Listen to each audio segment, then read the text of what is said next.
Hola hermanos, ¿qué tal? Mi nombre es Pedro Bustamante, les saludo desde aquí de África Occidental. Vivo con mi familia aquí desde el año 2010, llegamos junto con mi esposa y luego se han ido sumando dos integrantes más, mi hija Sofía y mi hija Catalina de 7 y de 3 años. Quisiera tratar de explicarles hoy, hablar un poquito de la palabra llamado, que a veces se hace un poco confusa. Entonces quisiera ir un poquito más profundo en esa palabra llamado y tratar de explicar algunas bases, o tener algunas bases. Hay algo fundamental que sería como la primera pregunta que podríamos hacer, ¿no? Es decir, ¿llamados a qué? En primer lugar, ¿no? Y hay un versículo bastante claro en la Escritura, y que es que hemos sido llamados a ser discípulos. En Mateo 28, 19, por tanto, dice: id y haced discípulos a todas las naciones, bautizándolos en el nombre del Padre, y del Hijo, y del Espíritu Santo. Hay otras referencias en los Evangelios, como en Marcos 16, 15, Lucas 24. Bueno, este es el llamado general a la iglesia. ¿Okay? ¿Usted qué está haciendo, hermano, en el África? Yo hago discípulos, igual que usted hace discípulos en Chile. Obviamente que las formas cambiarán, ¿no? La estrategia, como usted quiera decirlo, van a cambiar de lugar en lugar, pero el llamado sigue siendo a hacer discípulos. Y aquí yo quisiera dividir el tema entre los que están pensando en que esto significa salir, traspasar barreras culturales, sociales, geográficas, y lo que es la esencia de este llamado. Otra pregunta podría ser: ¿qué entiende cada persona? ¿No? Para poder aclarar el concepto. ¿Qué entiende cada grupo, en cada congregación, por la palabra llamado? Y vamos a agregar a las misiones. Si hay varias respuestas, en un sentido podría crear confusión, ¿no? Hasta conducir al error, que sería un caso grave, ¿no? Por ejemplo, ¿qué pasa si una persona dice: yo no tengo el llamado, y se desentiende totalmente del tema, porque piensa que la tarea de hacer discípulos en todo el mundo es tarea de solo unos pocos? Esta persona está equivocada, pero no solo eso, sino que está directamente en contra de la revelación de Dios que ha dado a la iglesia. Y este sería el extremo malo, ¿verdad? Podría haber otros que dicen: yo no siento que Dios me ha llamado, atribuyendo el llamado de Dios a los sentimientos. Otros podrían decir: mire, yo creo que Dios me ha llamado a otro ministerio, etcétera. Podrían ser varias las posturas al respecto de esta palabra llamado. Y a veces ideas preconcebidas. Por ejemplo, cuando yo llego a una congregación, muchas veces pregunto: ¿cuántos de ustedes tienen el llamado misionero? Y no se levanta ninguna mano, a veces una, dos. Entonces, ¿por qué? La iglesia es insensible, ¿no? Lo que pasa es que los hermanos me escucharon decir: ¿cuántos quieren irse al África o a la China? Eso es lo que la gente entendió cuando yo pregunté cuántos tienen el llamado. Y no es lo que yo pregunté. Entonces hay un concepto, ¿no? Que la gente entendió que esto es así. Ahora, para aclarar esto, quisiera argumentar tres cosas, o dar tres argumentos para que podamos entender que todos estamos llamados. ¿Por qué? Porque hay un llamado que viene desde la Escritura hacia su pueblo. Este tema es demasiado amplio, las misiones, por lo tanto yo voy a abarcar solamente una pequeña parte. ¿Okay? El primer argumento podría llamarse el histórico. Histórico en el sentido que el llamado a la misión de Dios está por toda la Escritura. Está en la historia del pueblo de Dios, en Israel, y también en su iglesia. Por lo tanto, este llamado comienza en el Génesis. Como vamos a comenzar en el Génesis, deberíamos hacer la pregunta primaria de por qué. ¿Cuál es el propósito de haber sido creados? Dios nos crea con un propósito, y este propósito lo podemos ver en Isaías 43, 7, que dice: todos los llamados de mi nombre, para gloria mía los he creado, los formé y los hice. Por su parte, en el Salmo 16:11 dice: me mostrarás la senda de la vida, en tu presencia hay plenitud de gozo, delicias a tu diestra para siempre. En estos versos está contenido nuestro propósito, que es glorificar a Dios y deleitarnos y gozarnos en su presencia. Y a esto yo le agregaría, más que en su presencia, en su conocimiento, en quién es Él. Es importante no confundir propósito de Dios para sus criaturas con tareas y ordenanzas para sus criaturas, o el pueblo, o su iglesia. Por ejemplo, alguien con mucha pasión por la gente podría decir algo como: hay que alcanzar el mundo porque hemos sido creados para predicar el Evangelio y dar las buenas nuevas. A ver, en cuanto a propósito primario, esto no sería cierto, pero sí es cierto en cuanto a tarea o mandato. Ahora, ¿por qué es importante entender esto? Porque es Dios quien nos marca los límites, las prioridades. Él es quien nos comunica las verdades esenciales que no son negociables para su pueblo, para sus hijos. A ver, con esto en mente no le quitamos importancia a ninguna cosa en la Escritura, solo las vamos ordenando. ¿Okay? Otro punto importante es que tanto el Antiguo Testamento como el Nuevo Testamento también son llamados Antiguo Pacto y Nuevo Pacto. ¿Y por qué hay que poner atención en este pacto, o en esta palabra pacto? Porque en este pacto se nos dice lo que Dios espera de nosotros. La mayor parte de la bendición a Israel es que este pueblo se convierta en el pueblo escogido, en una nación de sacerdotes en medio de un mundo que pertenece a Dios. Esto lo encontramos en Éxodo 19, 5, 6, que dice: ahora pues, si diereis oído a mi voz y guardareis mi pacto, vosotros seréis mi especial tesoro sobre todos los pueblos, porque mía es toda la tierra, y vosotros seréis un reino de sacerdotes y gente santa. Estas son las palabras que dirás a los hijos de Israel. Cuando decimos que el pueblo de Israel se convertirá en el pueblo escogido, estamos hablando que va a haber un cambio del ser, un cambio asumido por Israel que tiene su fuerza, o debería tener su fuerza, en el hecho de que es Dios quien quiere. Es este ser supremo, divino, que nos invita a ser diferentes y a glorificarle en medio de este mundo que Él ha creado. Este pacto tiene que ver con un acercamiento, con una intimidad del pueblo de Israel y Dios. Dios se mostraría y hablaría al pueblo sus deseos y cómo es que llevarían a cabo la tarea de ser estos sacerdotes en medio del mundo.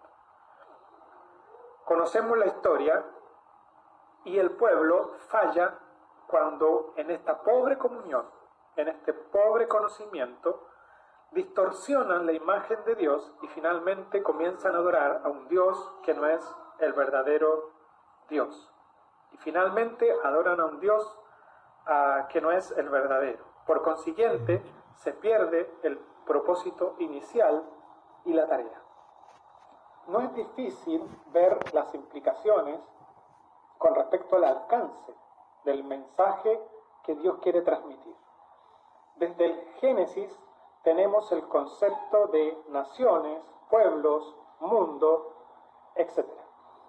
Al menos hasta el capítulo 11 tenemos el interés de Dios por la humanidad que ha creado, ¿verdad?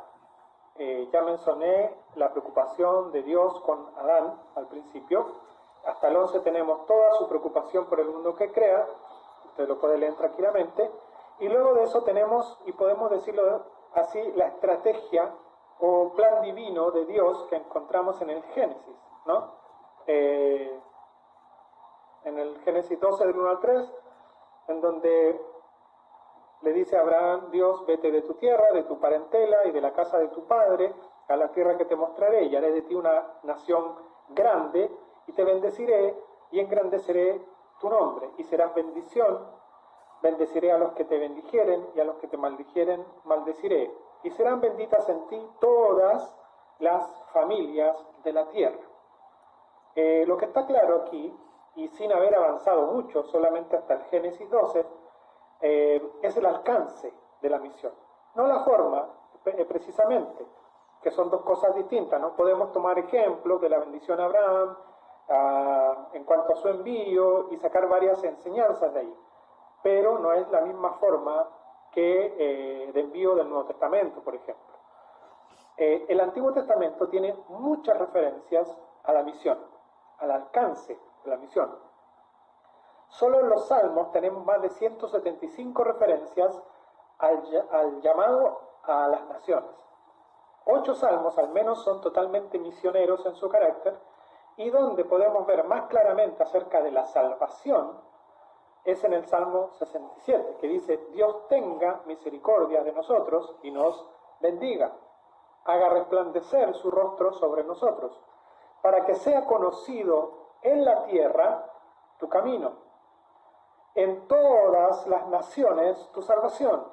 Te alaben los pueblos, oh Dios, todos los pueblos te alaben, alégrense y gócense las naciones, porque juzgarás los pueblos con equidad y pastorearás las naciones de la tierra. Te alaben los pueblos, oh Dios, todos los pueblos te alaben. La tierra dará su fruto, nos bendecirá Dios, el Dios nuestro. Bendíganos Dios y témanlo todos los términos de la tierra. También en los demás profetas, y en especial en Isaías, hay esta referencia. Vamos a ver un par de cosas bien interesantes. Por ejemplo, todos los hijos de Dios serán llamados del mundo entero. En Isaías 43, 5, 7 dice: no temas, porque yo estoy contigo. Del oriente traeré tu generación, y del occidente te recogeré. Diré al norte: da acá, y al sur: no detengas. Trae de lejos mis hijos y mis hijas de los confines de la tierra. Todos los llamados de mi nombre, para gloria mía, los he creado, los formé y los hice. Otra cosa a la que hace énfasis en Isaías es que hay un solo Dios verdadero en todas las naciones. El pasaje 45:5 dice: yo soy Jehová y ninguno más hay. No hay Dios fuera de mí, yo te ceñiré, aunque tú no me conociste. Otra cosa es el llamado universal, ¿no?, a las naciones. En el 45:22 dice: mirad a mí y sed salvo todos los términos de la tierra, porque yo soy Dios y no hay más. A Israel le fue dado un mandato claro y no fue cumplido en su totalidad por el pueblo. Los profetas hablaron, comunicaron, pero el pueblo no obedeció finalmente a hacer luz a las naciones. Si entendemos este plan global de Dios para las naciones, como se expone tan claramente en el Antiguo Testamento, ni siquiera necesitamos el Nuevo Testamento para hacer referencia al alcance. Estoy hablando solamente del alcance, ¿no? No vayan a entender que yo estoy diciendo que hoy no es necesario el Nuevo Testamento. No. Pueden ser muchas las razones por las cuales no entendamos esto o que no hayamos entendido. Tal vez vimos el libro del Antiguo Testamento como un libro de historia evangélica en donde no había necesariamente una revelación para la iglesia y sacar una enseñanza práctica para la obra. Si bien es cierto, el Antiguo Testamento no puede ser leído como el Nuevo Testamento y hay que ser cuidadoso con eso. Otra cosa podría ser la lucha constante con nuestra naturaleza. El pueblo de Israel falló en esta tarea y se salió de los planes de Dios en desobediencia. Y eso creo que hoy no es muy distinto. No voy a entrar en el análisis de esta desobediencia, pero al no cumplir con la tarea ya estamos en desobediencia, y sea cual sea el motivo.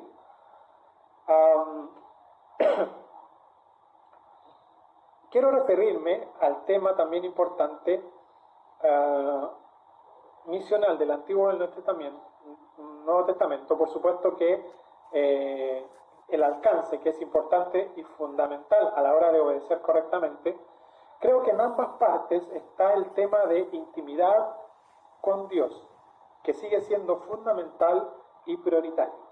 El pueblo deja de obedecer cuando deja de reconocer a Dios como el verdadero Dios. Y en el presente, y me atrevo a decir que podría haber sido así en las diferentes épocas de la Iglesia, este alejamiento o este enfriamiento es lo que nos hace ir en una dirección equivocada.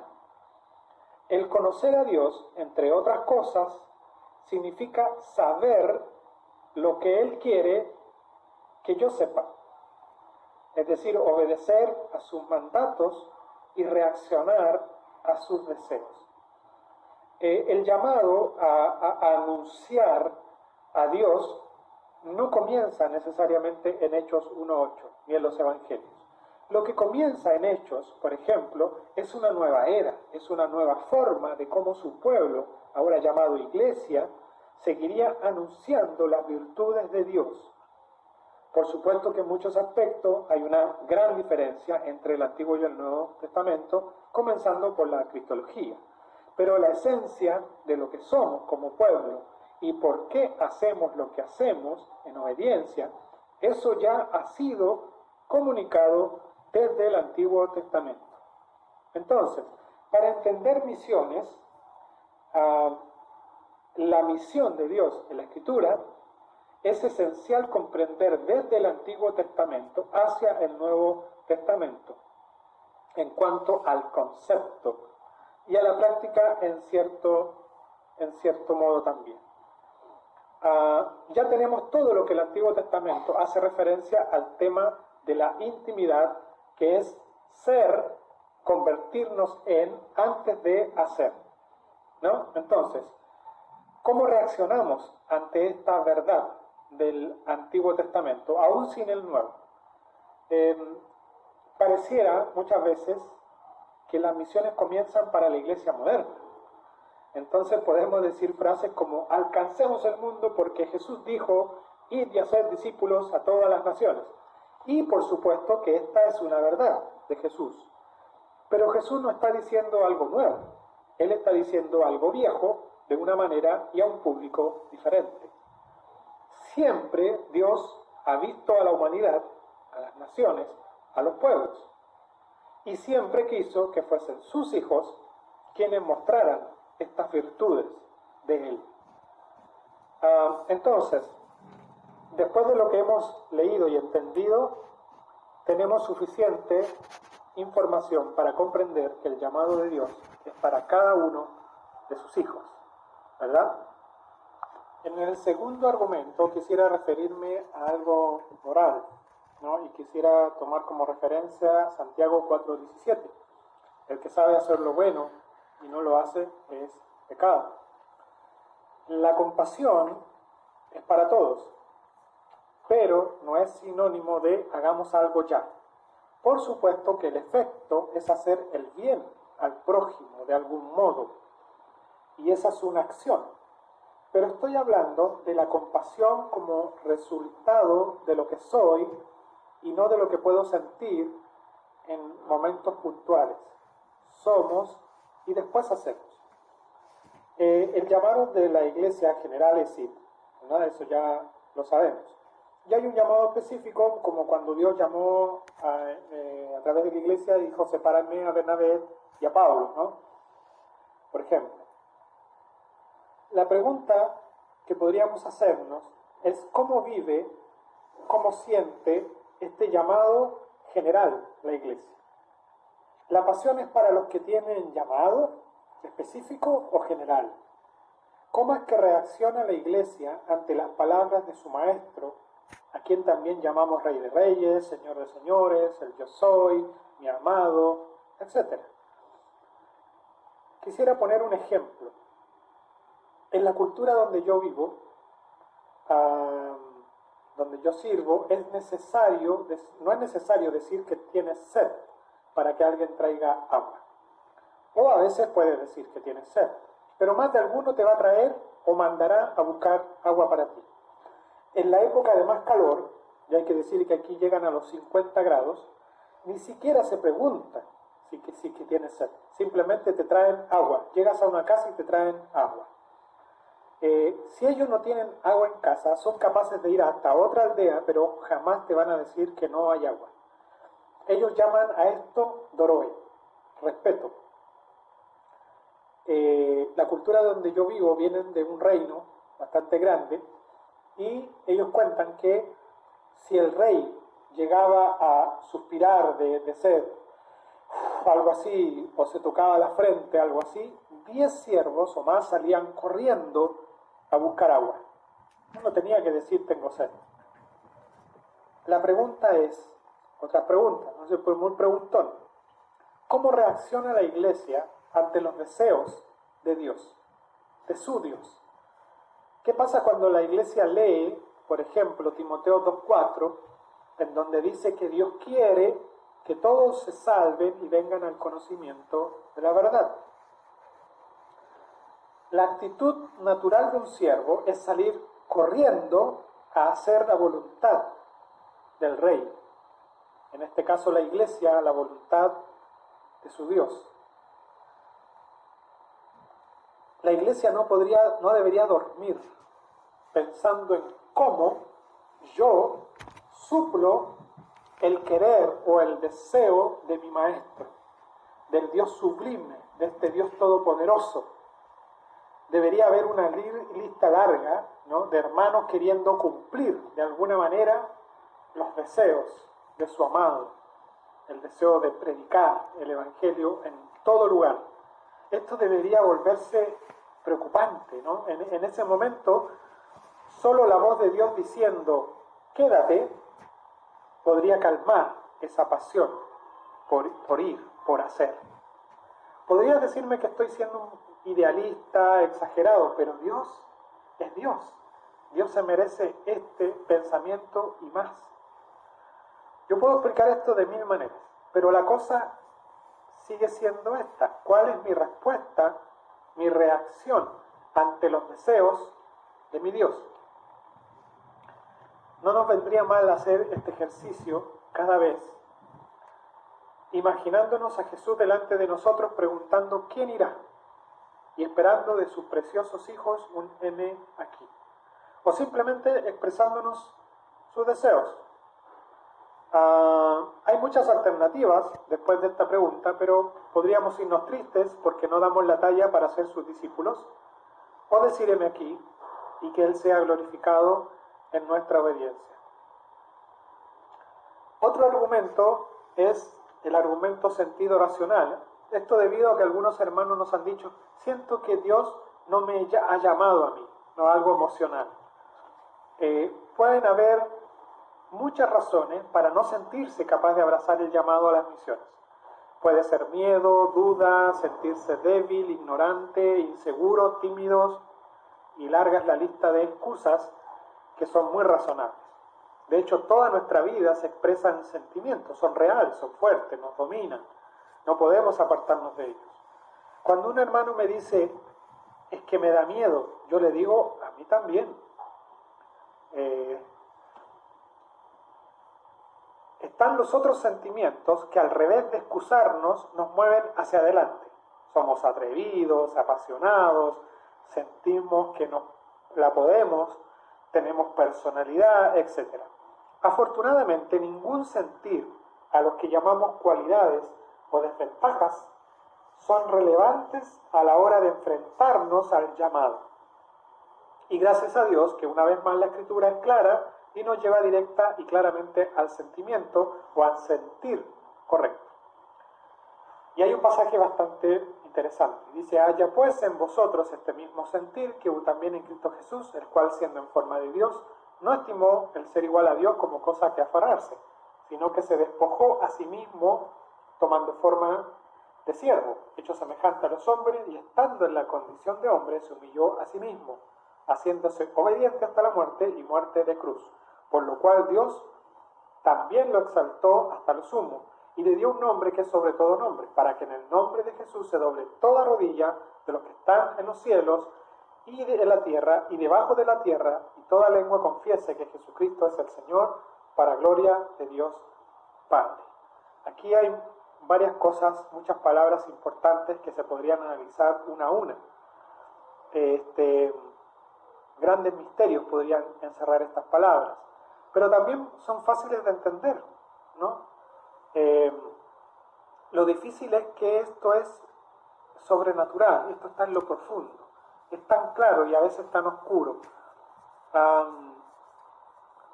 Aquí se le está hablando directamente a la iglesia, y si bien es cierto que es específicamente a los filipenses, está escrito para ser leído y practicado por todas las generaciones, para todos los futuros discípulos. No nos podemos hacer los indiferentes con esta verdad y con este desafío. Esto no es para los misioneros, es para todos. No podemos escapar de ninguna manera a este llamado de Dios a sentir como Él, a sentir como nuestro Maestro. Al ser esto algo sobrenatural, no se puede explicar como algo natural. Nosotros no sentimos cosas de la nada. Algo ocurre, luego siento, y tomo una determinación.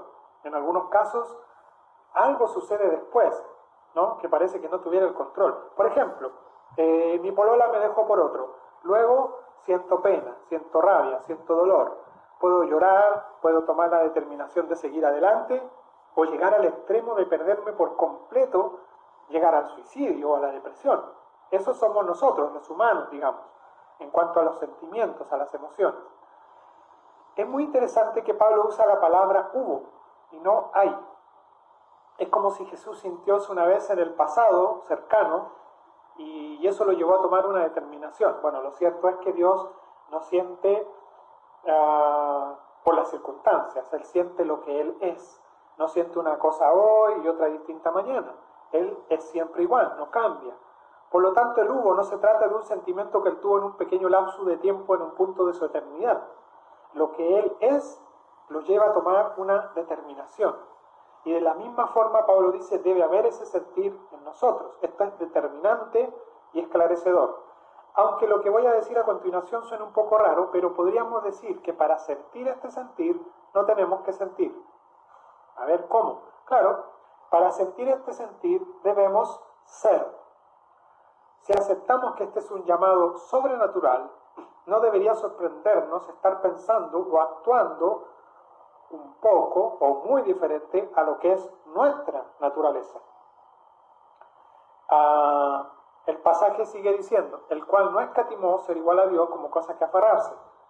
Tampoco nosotros deberíamos aferrarnos a nuestra naturaleza para aceptar este llamado. Al menos no es un buen comienzo. Lo sobrenatural se entiende desde lo sobrenatural, comunión con Dios o acto sobrenatural de Dios. Dios es el que llama. Nada podemos hacer para auto llamarnos. Dios llama por nombre y dice, tú sígueme, yo os envío, separadme a. No hay participación de sentimientos aquí, en cuanto a ser elegidos por Él. Lo que seguramente hay después de escuchar estas palabras es algún tipo de sentimiento, ¿no? Sentir que Dios te está llamando a algo específico, o sentir que la Escritura te está diciendo que tú eres llamado. Seguramente habrá temor, vergüenza, alegría, duda, etc. Pero esto es lo que viene después de escuchar. Dejar de ser yo, negarme a todo lo que me lleve a aferrarme a mi naturaleza. Luego, el cambio que sufre Dios es asombroso. Tomando forma de siervo, hecho semejante a los hombres, y estando en condición de hombre, se humilló a sí mismo. Él toma la forma de la cual nosotros queremos escapar, siervos. Y esto es lo que somos desde el principio, es lo que Dios quiere que seamos. Pero luchamos con esto todo el tiempo y seguramente habrán frases que defenderán con fuerza nuestra naturaleza. Tengo derecho a ser feliz, Dios no quiere que yo sufra, somos reyes, somos sacerdotes, etc. Él se despoja de sí mismo al punto de ser lo que nosotros queremos ser, siervos. Y estando en esa condición de siervo, sirve a los siervos. Yo no vine para ser servido, sino para servir. Esto va más allá de ponerse en los zapatos del otro. Esto es ser el zapato del otro y de un pie enfermo, sucio, cosa que nosotros no queremos hacer. Este sentir debe provenir del ser. Esto debe ser así para no correr el riesgo de equivocarnos. Sentir compasión correcta es una ventaja de sentir como Él. Por ejemplo, si vemos una foto de un mendigo y un millonario, ¿de quién sentimos compasión primero? Muchas veces nos equivocamos en los valores que le damos a las cosas. Luego sigue diciendo, haciéndose obediente hasta la muerte y muerte de cruz. El hecho de decirme aquí, y de estar ya en el campo no tiene que ver con cuán valiente soy, ni con cuánta capacidad intelectual, física o psicológica tengo, ni la facilidad para los idiomas, ni el amor que siento por Dios. La palabra clave para entender un poco más la perfecta motivación al llamado es obediencia, la cual tampoco es una capacidad especial del misionero. Con esta palabra nace un discípulo. Niéguese a sí mismo, tome su cruz y sígame. Un discípulo se desconoce a tal punto que es capaz de obedecer hasta la muerte y así, solo así, seguirle. Sigue diciendo, por lo cual Dios lo exaltó hasta lo sumo y le dio un nombre que sobre todo nombre. En Juan 15 el Señor dice a sus discípulos, en esto mi Padre es glorificado, en que lleven frutos y sean mis discípulos. Obediencia. Su propia obediencia lo exalta hasta lo sumo. Y cuando nosotros obedecemos, le seguimos exaltando. Le damos toda la gloria en la obediencia. Este mismo sentir. ¿En verdad está en nosotros este mismo sentir? Igual, de veras, hasta la muerte.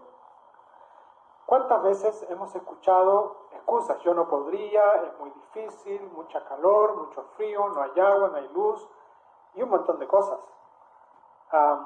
El asunto es, haya pues en vosotros este mismo sentir.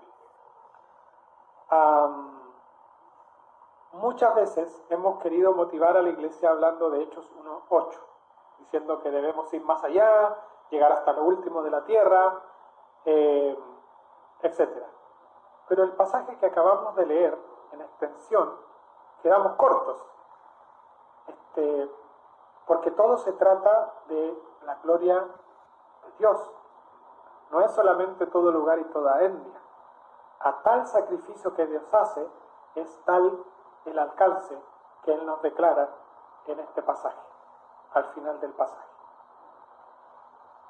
Bueno, creo que estos argumentos bastarían, ¿no?, para entender que somos llamados a un llamado general, a un llamado esencial que está a través de toda la Escritura para ser entendido por su pueblo, por su iglesia, por sus hijos. Otra cosa es cómo Dios lo va a hacer después que entendemos este llamado general y si nos va a enviar a algún lugar, si no nos va a enviar, qué va a hacer con nosotros después. Es importante, pero es secundario. Primero, la iglesia en su totalidad tiene que entender que hay un llamado escritural, general, esencial, y que es lo que acabamos de leer en el Antiguo Testamento como en el Nuevo Testamento. Así que Dios nos ayude a entender que estamos todos llamados a participar en este llamado y también en esta tarea. Que Dios les bendiga. Chao, chao.